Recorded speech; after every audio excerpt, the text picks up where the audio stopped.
Bismillahirrahmanirrahim. Assalamualaikum warahmatullahi wabarakatuh.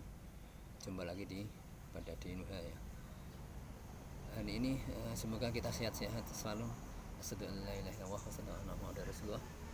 Ya, kita sholawat dulu sama Rasulullah ya. Semoga sahabat semua sehat ya, dalam badan sehat.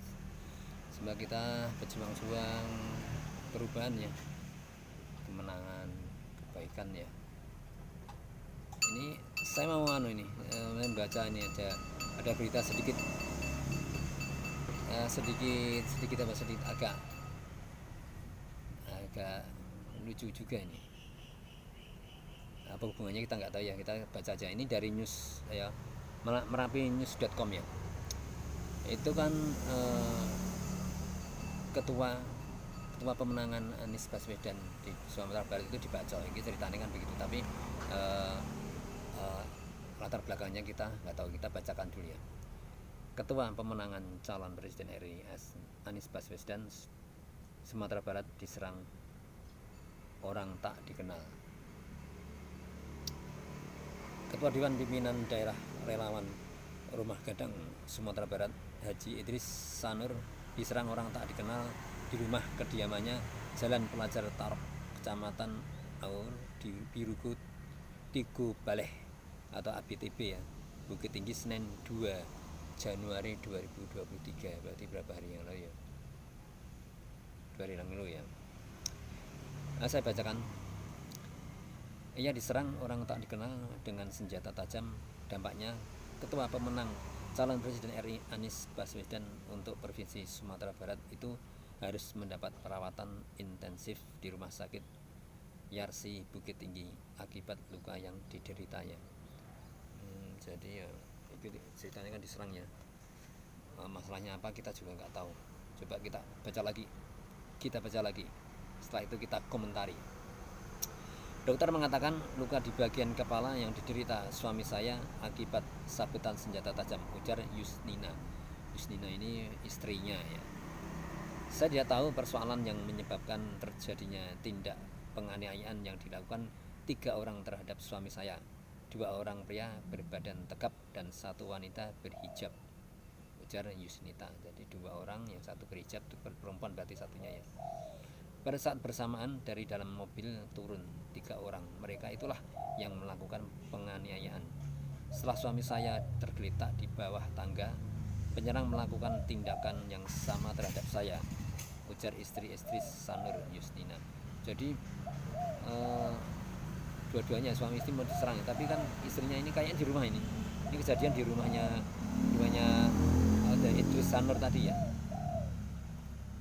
Untunglah saat itu saya cepat menyelamatkan diri dan lari ke lantai 2. Namun mereka masih tetap memburu sehingga tangan dan pergelangan tangan saya terluka.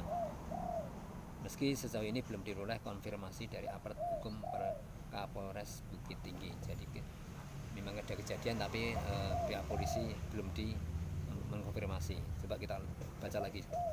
Sejumlah relawan Anies Baswedan yang tergabung dalam grup Rumah Gadang Bukit Tinggi mengutuk tindakan anarkis yang dilakukan kelompok penyerang itu.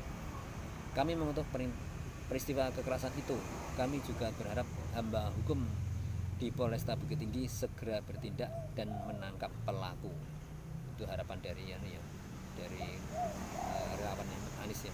Sementara informasi yang diperoleh dari sebuah sumber di Rumah Sakit Yarsi Bukit Tinggi, selain terdapat luka bekas bacokan dengan senjata tajam di bagian kepala, juga terdapat luka lebam bagian tubuh korban.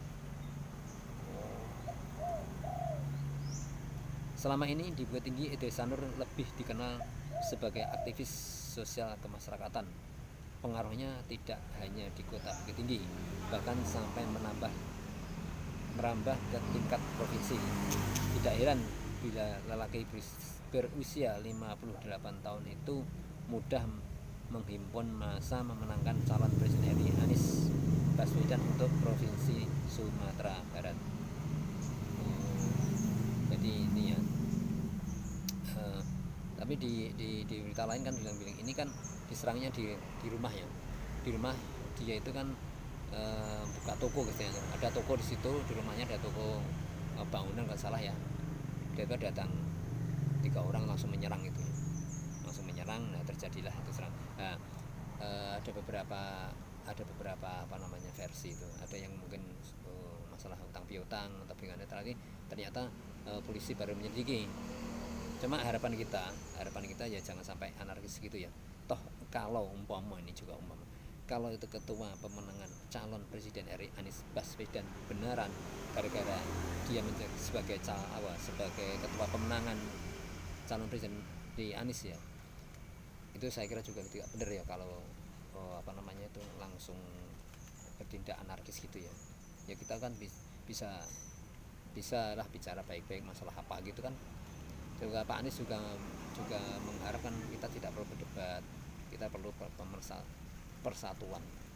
Jadi perubahan ya kan, maka kita menghimpun pendapat dari beberapa elemen ya, untuk menghimpun perubahan supaya menjadi yang lebih baik di Indonesia, maksudnya kan gitu. Jadi saya kira peristiwa ini semoga lekas ditangani oleh polisi. Dan ada juga karena kan dia kan dikejar ya sampai masuk rumah itu lah, itu ya masalahnya itu loh, kok sampai anarkis seperti itu ya, sampai kepalanya sampai luka itu ya mungkin informasi dari saya begitu. Kalau mau yang komentar silahkan. Semoga kita tetap sehat selalu dan kita tetap bergerak di bidang perubahan. Salam perubahan. Assalamualaikum warahmatullahi wabarakatuh.